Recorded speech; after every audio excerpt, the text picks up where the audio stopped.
1991년 걸프 전쟁 중 사막의 폭풍 작전이 시작되면서 마치 다리미처럼 생긴 괴상한 미 공군의 항공기 한 대가 전술기에 대한 개념을 영원히 바꿔놓게 됩니다. 1990년 8월 2일 이라크가 쿠웨이트를 침공했고 미국을 비롯한 다국적군이 투입됩니다. 1980년 8월 17일 미 본토 네바다주 토노파 기지에 제37 전술 전투비행단 소속 제415 전술 전투비행단 소속의 F-117A 스텔스 공격기 20대가 출격해 8월 31일 사우디아라비아의 하미스 무샤이트 공군기지에 도착합니다. 이어서 제416 전술 전투비행단 소속 F-117A 스텔스 공격기 20대 역시 도착하는데요. 사막의 폭풍 작전이 시작되고 36대 F-117A 스텔스 공격기들은 3일간의 야간 작전에서 이라크의 주요 핵심 시설에 정밀 공습을 가했습니다. 당시 현재 북한보다 더욱 치밀하고 강력한 방공망을 가진 것으로 평가되던 세계 군사력 4위 이라크는 이날 F-117에게 완전히 농락당하고 마는데요. F-117A 스텔스 공격기들은 바그다드의 방공망을 뚫고 들어가 이라크군 전체 지휘시설과 관제시설의 80% 이상을 폭격하며 미 공군의 힘과 스텔스기의 위력을 제대로 과시합니다. 미군들은 마치 지상을 스칠 듯이 낮게 비행하는 토마호크 순항 미사를 스텔스기의 공습과 조합해 개전 첫날부터 상당한 효과를 봤는데 퍼스트 데이 스텔스라 불리는 이 전술은 미국의 표준적인 선제 공격 패턴이 됩니다. 그러나 미 공군이 희대의 굴욕을 당하는 일이 발생합니다. 미국은 오시라크 원자력 발전소를 공습하기 위해 F-16C 전투기 32대와 이를 호위하기 위한 16대의 F-15C 전투기 그리고 적 방공망 레이더를 제밍할 전자전기 4대의 적 방공망 제압 작전을 위해 F-4G 와일드 위즐기 8대를 투입했습니다. 장거리 폭격을 지원하기 위해 15대 KC-135 공중급유기 역시 투입되어 총 78여 기에 가까운 스트라이크 패키지가 구성되어 작전을 개시했는데요. 그러나 이런 철저한 준비가 무색하게도 수많은 전술기들이 공격 목표에 접근조차 하지 못한 상태에서 이들 중 2대의 항공기가 격추당하는 일이 발생합니다. 그러나 F-117이 출격하자 결과는 달랐습니다. 고작 8대 F-117A 스텔스 공격기와 2대의 공중급유기가 출격해 철옹성 같았던 이라크의 방공망을 뚫고 78여 기의 스트라이크 패키지로도 어떠지 못했던 오시라크 원자력 발전소를 파괴하는 위험을 보였습니다. 걸프전 당시 투입된 미군 전체 전술기의 2.5%에 불과한 F-117A 스텔스 공격기들은 미군이 설정한 이라크의 수많은 중요 목표물들 중 40% 이상을 파괴했고 수도인 바그다드 시내 12개의 모든 목표물을 명중시킨 유일한 전력이었습니다. F-117A는 걸프전에서 단 한 대도 손실되거나 피해를 입지 않았는데요. 이처럼 전설적인 실전 기록을 세운 F-117 스텔스 공격기는 오늘날 최강의 전투기로 이름을 날리는 F-22나 F-35 스텔스 폭격기 B-2A, B-21이 있게 한 선배인데요. 이 스텔스 공격기는 왜 만들어졌으며 얼마나 강력한 전투 성능을 가지고 있을까요? 전문가는 아니지만 해당 분야의 정보를 조사 정리했습니다. 본의 아니게 틀린 부분이 있을 수 있다는 점 양해해 주시면 감사하겠습니다.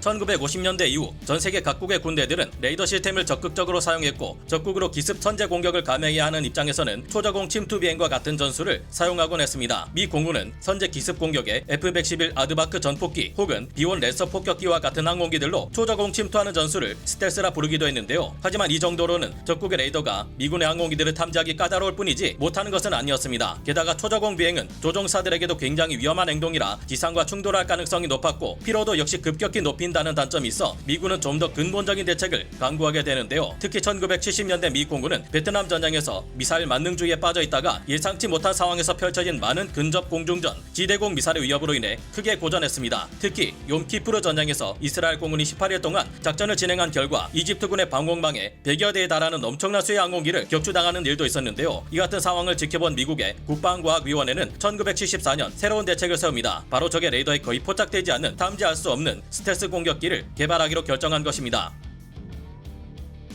사냥의 초음파를 이용하는 박쥐나 돌고래 같은 동물들의 반향정의처럼 레이더는 앞으로 전파를 쏘아보내고 그 전파가 되돌아오면 이를 수신하고 분석해 적 목표물을 파악합니다. 하지만 이럴 경우 레이더 전파는 물체 직각으로 닿아야 원래 방향으로 반사되어 목표물에 관한 정보를 제대로 전달할 수 있는데요. 실제로 항공기 기체는 곡면으로 되어 있고 여러 돌출된 부분이 많아 레이더 전파가 항공기에 닿으면 여러 방향으로 산란되어 버려 레이더가 이를 수신하기 어려워집니다. 하지만 기체의 공기 흡입구와 파일런, 여러 종류의 무장, 캐노피, 이착륙 장치 커버의 틈새 등 여러 부분이 레이더 파를 그대로 반사시키기에 이를 통해 적기를 탐지할 수 있는 것인데요. F-117A 스텔스 공격기는 적 레이더에 탐지되지 않게 주날개와 꼬리 날개, 공기 흡입구, 노즐 등의 각도를 통일하고 기체의 정면뿐만 아니라 뒷면까지 최대한 기체가 레이더파를 직각으로 반사시키지 않게 10,000분의 1인치 가까이 치밀하게 설계했습니다. 이착륙 장치의 커버나 캐노피의 가장자리 역시 적 레이더파를 다른 방향으로 산란시키기 위해 톱니 구조로 설계되었고 하부는 완전히 평평하게 만들었는데요. 이러다 보니 기체 형상이 말 그대로 다리미판이나 다름없게 만들어졌습니다. 필요 이상으로 각진 후퇴의 다이아몬드와 같은 형상의 동체를 가진 데다 레이더 및 폭탄창 등을 모두 기체 내부에 수납하고 레이더파를 흡수하는 특수 도료까지 사용한 F-117은 RCS를 0.003제곱미터까지 낮출 수 있었는데요. F-117에 쓰인 전파 흡수 물질 램은 140km 밖에서 레이더에 탐지되는 물체를 23km까지 접근해야 겨우 포착할 수 있을 만큼 스텔스 성능이 높았습니다. 하지만 적군이 미사일을 발사할 때 레이더만 쓰는 것은 아닌데요. 적이 F-117을 공격할 때 발사할 적외선 유도 미사일에 대응하기 위해 F-117은 엔진을 동체 윗부분에 깊숙한 곳에 숨겨 장착했습니다. 또한 아래쪽에서 배기가스의 열을 포착하기 어렵게 배기가스 역시 동체 윗부분으로 내뿜는 구조를 띠고 있습니다. 배기가스를 배출할 때는 외부의 차가운 공기와 섞어 적외선을 최대한 적게 발생시키도록 했고 배기구의 형태는 평행사변형 모양이라 레이더파를 일정한 방향으로만 반사합니다. 스텔스 성능을 최우선으로 했던 F-117은 스텔스 담당자가 설계에 관여한 부분이 훨씬 더 크다 보니 급격한 회피 기동을 할 수 없고 자칫 거칠게 몰려하다가는 즉시 땅으로 곤두박질 칠 정도로 기동성이 좋지 않다는 단점도 있습니다. 그러나 이 문제를 고려해 처음부터 컴퓨터가 기체 비행을 미세하게 조절하는 플라이 바이 와이어 시스템을 적용했기에 조종성은 좋은 편이라고 하는데요. 항공역학적으로는 좋지 않은 F-117의 기체 형상 그리고 스텔스 도료가 내구력이 떨어진다는 문제로 출격할 때마다 도색을 새로 해야 하는 불편한 점도 있었습니다. 이 당시에는 A사 레이더가 없었기에 F-117은 원거리의 적 목표물을 탐지하기 위해 클리어 장비를 사용했습니다. 클리어 장비는 탐지 성능이 그리 뛰어나다고 보기는 어렵지만 레이더 전파를 발산하지 않는 장비이기에 이 장비를 사용한다고 해서 적에게 탐지될 일은 없었습니다. F-117은 기수 쪽에 장착된 장비로 목표 건물을 조준하고 2000파운드급 GBU-27B 페이브웨이 3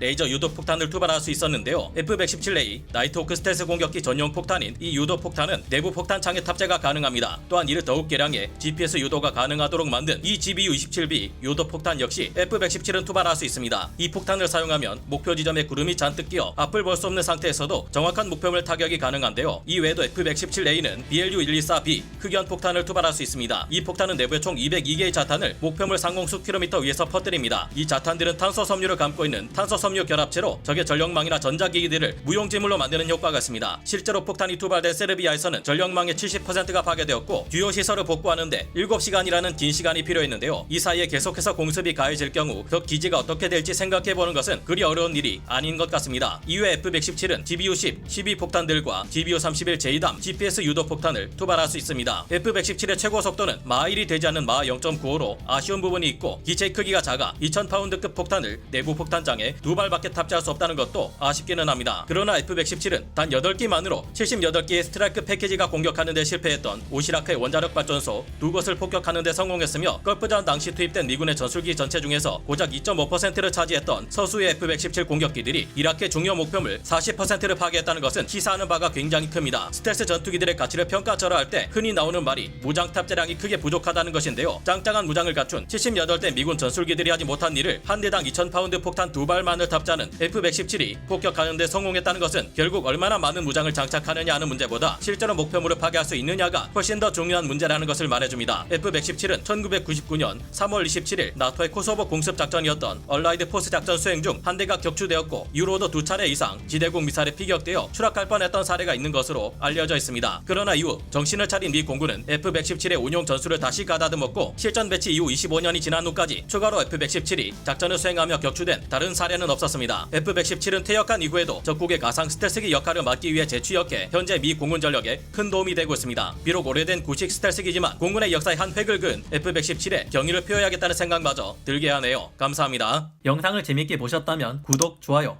알림 설정 부탁드리겠습니다.